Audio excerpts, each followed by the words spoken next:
দর্শক, এ পর্যায়ে জানিয়ে দিচ্ছি আজকের সংবাদপত্রের গুরুত্বপূর্ণ শিরোনাম।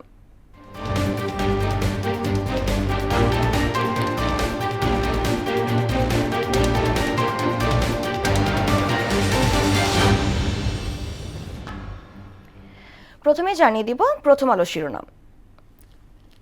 প্রথম আলো শিরোনাম করেছে, সংখ্যালঘু প্রার্থীদের ৭৭% উচ্চশিক্ষিত। জনসভায় জামায়াত আমির, যারা আমাদের মতো মজলুম ছিলেন তারা এখন ভিন্ন ভূমিকায়। দৈনিক ইত্তেফাক শিরোনাম করেছে, জনতার বাংলাদেশ, ন্যায়, নিরাপত্তা ও সমৃদ্ধির দেশ গড়তে বিএনপির প্রতিশ্রুতি। সমকাল শিরোনাম করেছে, গুপ্তরাজ জালেম রূপে আবির্ভূত হয়েছে, জনসভায় তারেক রহমান। চট্টগ্রাম বন্দরে পণ্য খালাস বন্ধ, ভিড়ছে না জাহাজ। বাংলাদেশ প্রতিদিন শিরোনাম করেছে, নির্বাচনী প্রচারে কেন উপেক্ষিত মৌলিক ইস্যু, নির্বাচন না হওয়ার কোনো সুযোগ নেই, সেনাপ্রধান।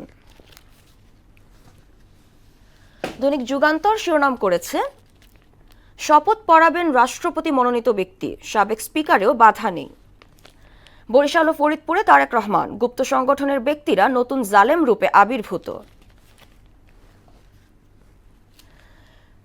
এবং সর্বশেষ the daily star, Chittagong port at complete standstill.